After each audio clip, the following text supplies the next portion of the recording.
Nowadays,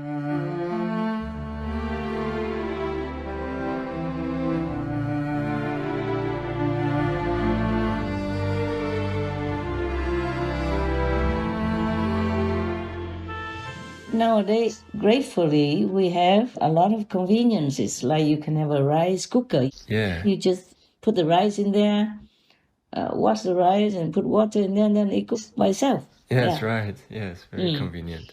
And if you didn't eat it all, then the next day you push a button, it warms it up for you. Yeah, amazing. Actually, many things nowadays are so convenient, so thankful to have them. So that's why I don't understand why people still want to make war instead of just being grateful to have a better life, a more convenient and more modern life to enjoy. Yeah, that's right. I don't understand why. Of course, you can blame it on the world's karma, collective karma, and the people who are selling their souls to the devil and hurting the world's co-citizens. Yes. You can only blame all that. It's only devils who drive humans, any human, or at least just a human body and human mind to do it. That's right. They sold their souls to the devils. Otherwise, they couldn't do this. Like putting Khan, nobody can do that. Even his friends, his colleagues, and his allies all turn against him now. Yeah. Turn against all these brutal leaders or these war inciters. Yes. Oh my God, oh, so unimaginable. It's the 21st century. So many masters came and went, and there's so much luxury nowadays to live with, and still making war, making people suffer like that. Yeah, it's unbelievable. The death toll rising to at least 29, one day after a Russian missile obliterated the 72-unit apartment building in Dnipro. Officials say at least 40 people remain unaccounted for. The explosion turning the complex's courtyard into an apocalyptic moonscape. Survivors screaming in terror. Tonight, from that smoldering pile of broken concrete, rescuers pulling out a human miracle. Those Ukrainian rescuers gingerly cradling that woman. She's in a neck brace and hypothermic after more than 20 hours of exposure, but alive. Tonight, we learned that this young woman, captured in that image, perched on a concrete ledge, clutching her phone, is recovering in a hospital, only to have learned both her parents died in the explosion. And then even still in their infants, their orphans, their babies, their children, and their women, their citizens, they just kidnap them and bring to Russia. Gosh. We went to investigate claims Russians took much younger children from this orphanage in central Kherson. Natalia, who lives next door, says she watched children as young as 3, 4 and 5 being taken away by the Russian military. Of course I'm worried about them. They're small children. They're just abandoned children. We do not know where they are, what happened to them, or where they were taken. Ukrainian authorities say Russians took 48 orphans aged 3 to 5 from here. They say 13,000 children have been deported or abducted by Russia during the war. Only some have made it back. Among them 14-year-old Vlad, who says Russians tried to indoctrinate the Ukrainian children they'd taken. They said Ukrainians were Nazis. They said Kherson is Russian, that Crimea is Russian. I started to be a little afraid because I wanted to go home and I didn't want to stay there. Ukrainian officials say 97 orphans were taken by the Russians from the Kherson region alone.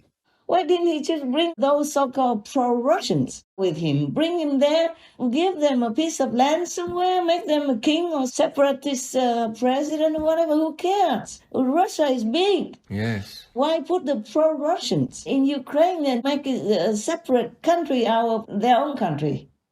Why separate people and separate their country like that? He has a big country. Yes, exactly. Whoever is for Russia just say, oh, welcome, welcome. Come to Papa. I give you this piece of land, that piece of land for you. The other land for that lady, another land for this man, that man. Russia is big. Why doesn't he do that? Why come and steal their countries citizens and cities and make so much bloodshed like that. For what?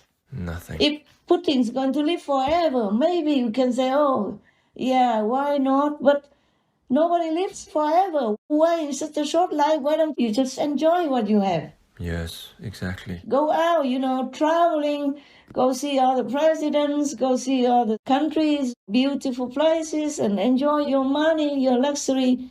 People offer you a lot, you have everything you want, anything at all. Why make other people's lives miserable and your life also risky and miserable? Yes, exactly. Unless truly, like Chinese officials and President Xi said that Putin's really crazy, sadistic. Yes, exactly. But I say he's possessed evil, the devil. He sold his soul to the devils. He has. Some people do that to get rich or whatever, or to get healthy, but they're wrong. The devil cannot do anything for you. He might promise and maybe does a couple of things, but you can't live forever anyway, and you have to pay back whatever you got from him. Yes. Remember the story I told you about the singer that he said he worshipped Satan? Ozzy Osbourne, yes. He said because he worshipped Satan, so he doesn't get COVID. Oh, he got it so quickly. Exactly, yes. And then his wife and family also got it, for example. Yes. And recently, before I heard that he's sickly, seriously ill or something like that. Oh. I thought I read it in the news. Maybe so. You have to believe in yourself, that you have God within you, and you worship God and try to unite yourself, your spark of God, united with God. Yes. Then even in this lifetime, though you're not in heaven yet, you'll be happy like in heaven, like many of your brothers and sisters, so-called my disciples. They are happy. Yes. Because they experience it, they know it. They feel better and better all the time. They feel more and more heavenly, godly all the time. Yes, that's true. Because they practice the method to unite with themselves, God's self. Yes, Master. All right. Well, whatever. If Boris Johnson comes back to be Prime Minister or not, that's up to the party and the people of England. Yes, that's right. Up to also their karma, whether or not they are good enough to have him back. Yeah, that's true. It's their loss, not his loss. Yes, exactly. He doesn't even need to be Prime Minister to live well. Yeah. People donated a house for him and donated some money for the party for him to live well. In 6 weeks alone, after he left the office of 10 Downing Street, yes, he gave only maybe, I think, 4 speeches, and he earned 1 million of that. Oh, wow. Even there's no need. People still respect him and yes, call him, need him, or help him in many different ways. Yes. He doesn't need to be a prime minister to survive. That's what I meant. Right, that's true.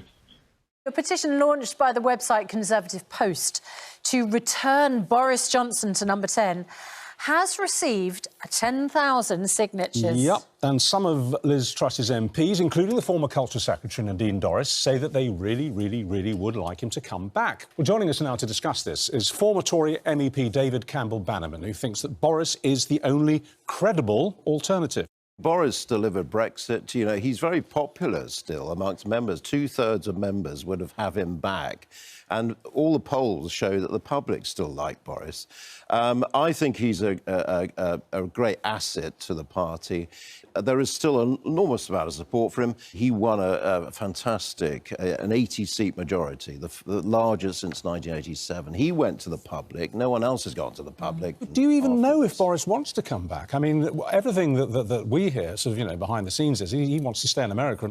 Well, he's doing very well. He's earned twice his prime ministerial salary in one speech of half an hour, apparently, in America. So why on earth would he want to come back to this charnel because house? he wants to serve. I think Boris wants to serve. I think he's the best bet. But, Boris needs to be coaxed back. He's not demanding to be put back at number 10. We need to encourage him to do that. Boris is an electoral winner, dynamite, and there's nobody on, nobody could have won the mayoralty in 2012 when I served in the second term. No one could have beaten Ken Livingstone that time with the polls as they were nationally, except Boris. he's a remarkable politician, that nobody could have secured an 80-seat, a whopping 80-seat majority but Boris. We're talking about, if we talk, use the boxing analogy, he's the person that secured that mandate. Here's someone with a force for good that will bring real power and electoral clout. So it's up to him to come back to Downing Street or not. But I have told you already, that place, they should have changed address. Yes. But it's too inconvenient maybe, and so used to it already. And it's not easy to move an office with so many employees, I guess. Yes. But why not? Why not? If it's good for the country, they should have moved. That's true. I told you it has a hell road in yes, it. you did. And whenever the karma is heavy, from the world or from the country or from the surroundings, the devils are allowed to open that gate of the road and come up and stir up problems. Even without any problems, they can bring problems. Oh, wow. Otherwise, how can the Prime Minister get fired just for eating a cake? Yes. A piece of birthday cake. Yes, that's true. And even in the lockdown time, they're all working together in the same office. Yes. It's not like a complete lockdown the way you have to be locked down. And nowadays, everywhere there's no lockdown anymore anyway, so they didn't really do anything wrong. Yes. But he got kicked out just because of that, and maybe some other little problem somewhere, which is not his fault.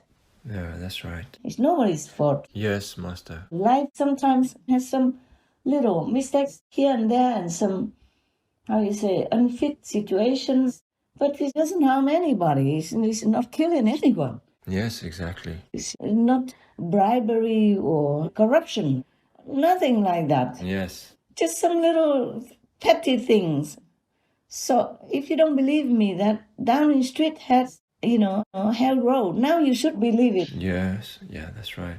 It makes sense. The Prime Minister got kicked out of office. And many resigned just for that piece of birthday cake. My God, there's no humanity for government officials or what? Yes. Oh, terrible. My God, his birthday is only once a year. And he's the Prime Minister of Great Britain. Yeah.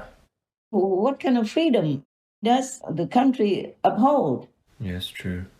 Maybe it's bad to fine him, fine a few £1,000 or something. Yeah. You can't just fire a prime minister just because he eats his cake, because some people surprise him with a cake for a birthday once a year. My goodness.